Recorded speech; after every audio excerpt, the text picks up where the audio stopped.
Hello दोस्तों, इस video के अंदर आज हम बात करने वाले हैं कि यदि आपने सरसों की खेती कर रखी है तो सरसों की खेती के अंदर रिकॉर्ड तोड़ उत्पादन किस प्रकार से लिया जाता है। वो कौन कौन सी सावधानियां हैं जिन्हें हम यदि रखते हैं तो हमारी सरसों के अंदर बहुत ही अच्छा उत्पादन होता है। पहली सिंचाई तो आपने कर ही दी होगी। पहली सिंचाई आपने यदि फचेती सरसों की खेती कर रखी है तो वो कैसे की जाती है, कौन कौन सी खाद लगाई जाती है, उसका तो हमने अलग से वीडियो डाल रखा है।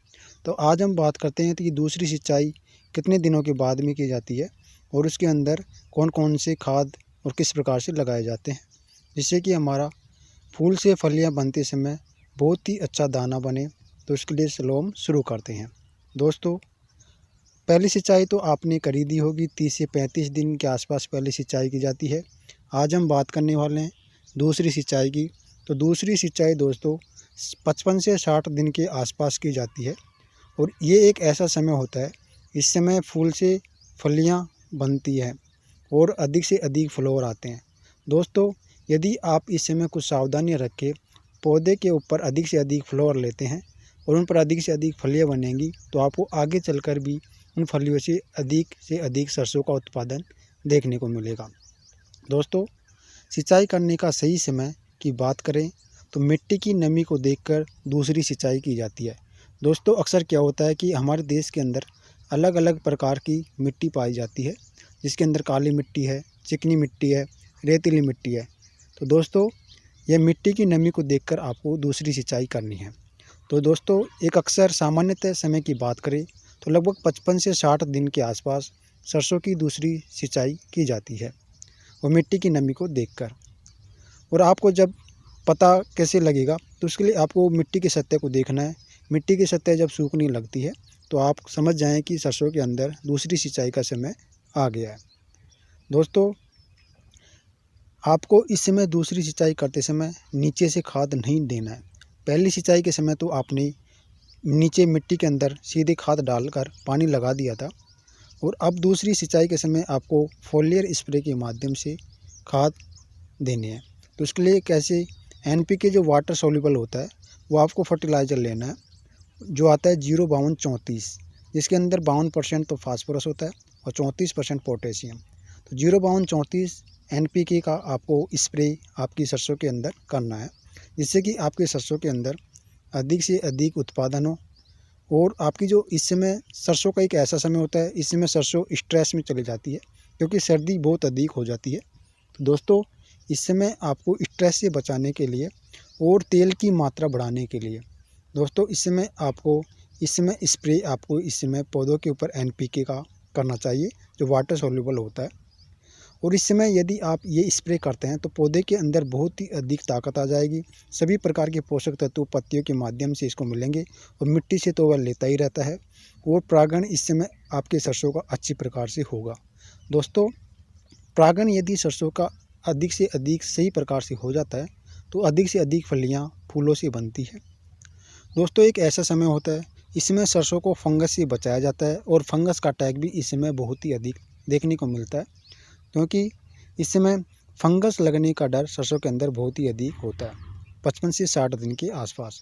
तो फंगस से बचाने के लिए आपको अपनी सरसों के अंदर कार्बेंडिजम मैनकोजेब आती है, ये लेनी है और इसका फंगस से बचाने के लिए स्प्रे कर देना है।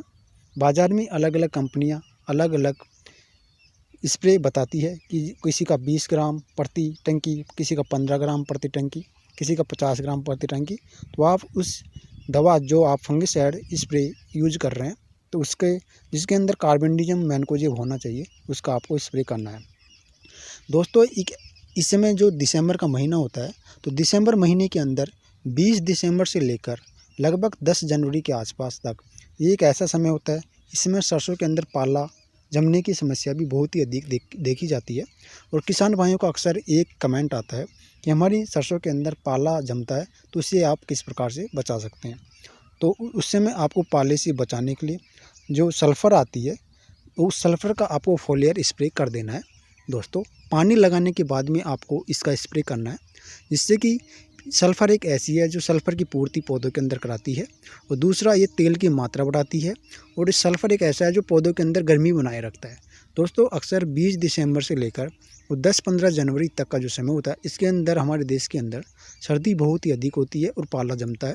तो रात के समय पाले से बचाने के लिए आपको सरसों के अंदर सल्फ़र का स्प्रे करना है। सल्फ़र आपको 90% वाली लेनी है और उसका आपको स्प्रे कर देना है। प्रति एकड़ आपको लगभग 1 से 1.5 किलो सल्फ़र लेकर उसका स्प्रे आपको कर देना है। और आपको जब लगे कि आपकी सरसों के अंदर सल्फ़र का स्प्रे एक बार और कर देना चाहिए, तो आपको 2 टुकड़ों के अंदर, जैसे कि 1-1.5 किलो पहले ले ली और 1-1.5 किलो 5 से 7 दिन के बाद में आपको सल्फ़र का स्प्रे कर देना है। जिससे कि क्या होगा कि टुकड़ों के अंदर देने से पौधों के अंदर सल्फ़र की पूर्ति समय समय से होती रहेगी और पाले से बचाने के लिए इसके अंदर पौधों के अंदर गर्मी भी मिलती रहेगी। दूसरा, अक्सर हम सीधे पानी लगा देते हैं, तो पानी लगाकर भी सरसों के अंदर पाले से बचाया जाता है। और आगे एक और कार्य किया जाता है, जिसके अंदर हमारी जो सरसों का खेत होता है, उस सरसों के खेत के चारों तरफ हमें एक एक क्यारी के अंदर पानी लगा दिया जाता है, लगभग 8 से 10 फीट के आसपास चारों तरफ। जिससे कि रात के समय जब सर्दी अधिक होगी तो मिट्टी के अंदर से जो पानी लगाते हैं उससे भाप निकलेगी, वह हवाओं के साथ भाप, गर्म भाप है जो पूरी सरसों के खेत के अंदर चलेंगी, जिससे कि हमारा खेत के अंदर पाला नहीं जमेगा। और अक्सर किसान भाई कचरा वगैरह, लकड़ी वगैरह जो घास फूस होती है उसको जलाकर भी पाले से सरसों को बचाते हैं। तो दोस्तों, अक्सर इस समय आप ये स्प्रे करते हैं और अपनी सरसों के खेत के अंदर पाले से बचा लेते हैं, तो आपकी सरसों के अंदर आगे चलकर रिकॉर्ड तोड़ उत्पादन होने वाला है और तेल की मात्रा भी बहुत ही अधिक होने वाली है दोस्तों। और सरसों एक ऐसी खेती है जो लगभग 3 पानी के अंदर बहुत ही अच्छी प्रकार की हो जाती है। तीसरा पानी कम लगाया जाता है, उसकी भी हम आगे चलकर अलग से वीडियो बना देंगे। उस समय आपको कौन कौन से कार्य करने हैं जिससे कि सरसों के अंदर तेल की मात्रा बहुत ही अधिक देखने को मिले।